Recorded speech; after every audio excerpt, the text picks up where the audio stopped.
Well, Taine, I guess this is a contest that's going to be billed as Plumtree versus Plumtree.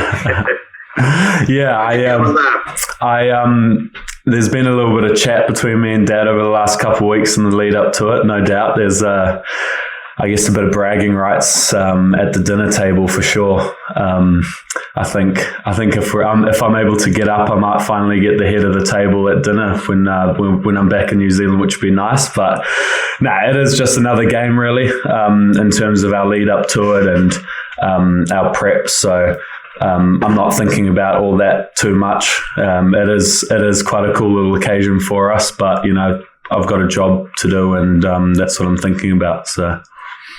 So you have spoken to him over the past week or so, or is it a case of let's not speak to each other until after the game? Nah, it's never like that between us. I stayed at their hotel on Sunday, just because I haven't seen them since September, and it was really good catching up, and just sort of the last few months how everything's been, and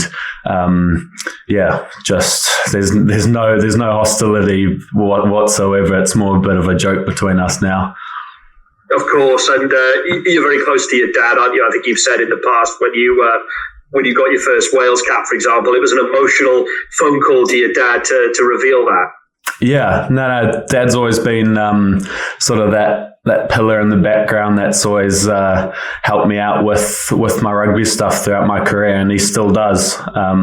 Obviously, over the last 5 months, I haven't been out on the field, but pre that, he would always catch up on a Sunday, and he'd give me a couple pointers on what he thinks I did well and what he thinks I could do better. So, and that won't change this weekend either, no doubt. He'll tell me what I should focus on this week in terms of my own game, and we'll catch up on Friday night after the game for a beer, no doubt. Chat about the game and everything. As a player, I wonder how you compared with your dad. I'm not sure if you saw old clips of John in action and how you can compare your style with his. I haven't really seen too much. I mean, from my mum and like family friends and stuff, I know that he was also a bit of a rangy, loose forward lock kind of situation. So I probably wouldn't say I'm too far away from him. I'd say I'm a bit better though. To him anyway. He probably wouldn't agree. You mentioned your time out. It must have been 5 months out is a real sort of tough pill to swallow, and then I can imagine to return then against Edinburgh was a real positive for you after such adversity. Yeah, it was obviously a bit of an untimely injury. But that's just what rugby is, that contact sport. It comes with the game, and I knew I had to get it, and the 5 months did go quick. I know I missed a lot of rugby in that time, and I know I'm just stoked that I'm back now and I'm feeling good, and I've got another 5 games left of the season, just to really sort of put my hand up in the team and sort of start looking forward to getting back out on the field. And getting a bit of positivity on board. It has been a tough season, of course, but you want to finish the campaign on a high, I'm sure. Yeah, of course. Just sort of up for the morale. Like a winning's always really good for the team environment. So if we can pull together some performances that we're proud of, no doubt that'll sort of put a little light on the end of the season. And just finally for me, looking at your dad's side, they've got a cup semi-final to look forward to against Clermont. I wonder if that's an advantage for you guys in that they might have one eye on that going into Friday's game. Yeah, obviously that week after is probably obviously a lot more of an important game for them in terms of where they are in their season. They're not in contention for the URC like us, and I think for that game next week, I really hope they win. Obviously, but in terms of what they're going to do with their team this week, I'm not sure. Dad hasn't really told me anything about that yet, so I'll probably find out the same time all the other boys do. That's great, Taine. Thank you very much and good luck. No worries, guys. Cheers. Hey, Taine, how are you? You all right? You okay? Yeah, good. How's the shoulder feeling after the Edinburgh game? Because you took a knock, didn't you? You looked in a bit of pain. Yeah, it was actually my other shoulder. It was my good shoulder that I had a knock to in the first 5 or so minutes. It was just a bad stinger. I couldn't feel my arm for about 20 odd seconds, but no, it's okay. Just the whole body's a bit banged up, as expected. Yeah, and then in terms of those months you had out injured, obviously it's never ideal being injured, but I imagine it's quite tough when you just joined the club. I mean, how tough was it? How did you sort of how do you spend your time when you're injured? How can you just explain how the process of getting back? Yeah, well, for the first, I'd say about 3 weeks, I couldn't do much. I wasn't able to sweat because of the stitching and everything. They didn't want it to get infected. The first 2 weeks I went to England to spend some time with my family in Surrey, just to get a bit of TLC while I was pretty much just on a couch and in bed, really. And then after that, sort of around the Christmas period, I was able to get into our RTP sessions, which is the return to play sessions. And for about 10 weeks, I was pretty much training. Well, I was five times a week, and obviously not playing in that time. But I found that I was even more busy with training than I am sort of when I'm fit in season. It's all really specific rehab and gym and running and working with the physios and trainers and everything to modify to my own stuff, if that makes sense. Yeah, was it the same shoulder you injured in the England game at Twickenham? Yeah. So that was the overlying injury. That's when I first did it, and then it just carried on popping out in the games after that. Yeah, and in terms of the Scarlets, I mean, it must have been frustrating watching from the sidelines. But what have you actually made of their season? I know the results haven't been great, but in general, what do you think you're that far away from clicking as a squad?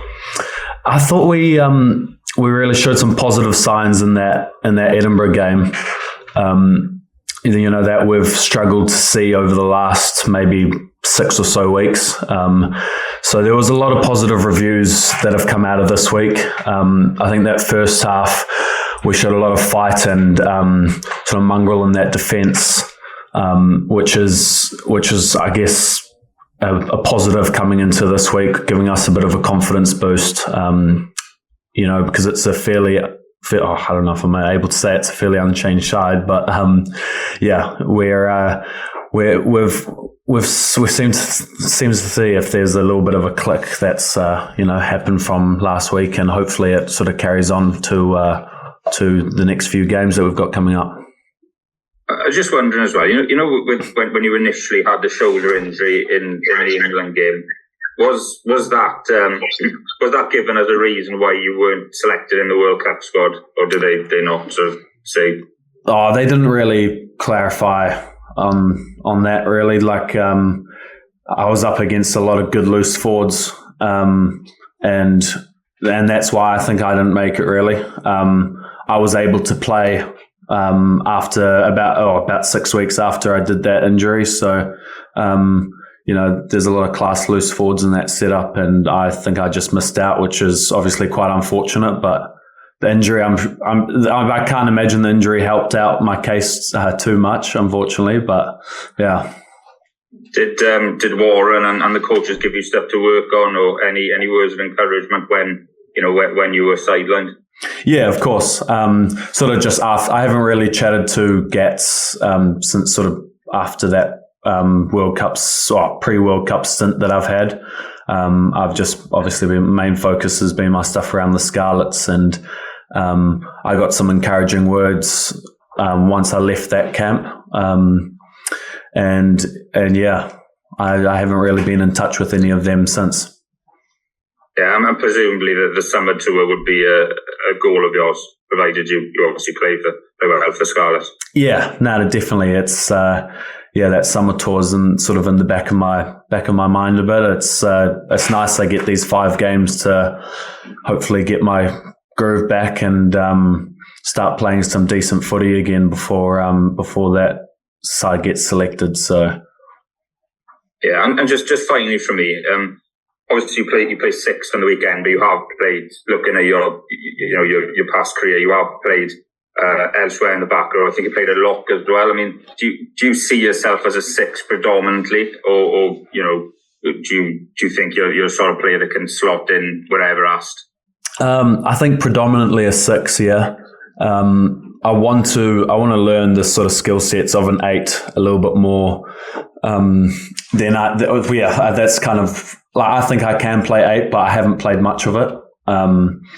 It isn't too different to being a six, but there are those little bits, little skills that you sort of know as an eight that you don't really do as a six. And as a lock, I don't really see myself as a lock anymore, but if there was something to happen, like a lock goes down or a lock gets yellow carded, I'm more than happy to slot into a scrum and, call lineouts or whatever. I just sort of put me in coach kind of scenario wherever he needs me. I'm sort of keen to go, Yeah, and you said you want to try learning more the skill of an eight. Do you see yourself offering a more direct sort of carrying game, carrying threat? Because those sort of ball carriers are probably in short supply in Wales in comparison to what you get like in South Africa or Ireland and England. In terms of I think it's like something to do with like Toby Faletau. I think he's one of those eights that you're talking about. I think my game's a bit different to his. And I don't know whether that's just a skill that I'm going to pick up as I start playing more of this sort of level professional rugby or not. But I think in terms of versatility, I'm good in terms of my ball carrying, so I don't see why not at all. Yeah. Brilliant. Thanks for your time, Taine, and good luck in the weekend and beyond. No, thank you. I remember your dad said, he'd love to have had you at the Sharks at one point. Was that ever something that was a possibility, or was the path to Wales already set by then? I think the path to Wales was pretty much already set. I don't think I want to get coached, but I do want to get coached by him at some point in my career. But I think I want to build a name for myself before I have my dad as a coach, if you get me. I think there's positives and a few negatives about having your old man as your own head coach, and a couple of eyebrows can get raised. So I think in terms of where I'm at in my career, I don't think I'm ready for that just yet. I want all my achievements to be on my own merit. And not saying that it wouldn't be. It's just, I think, in terms of what some either players or people outside sort of raise eyebrows about that sort of thing, if you get me. Yeah.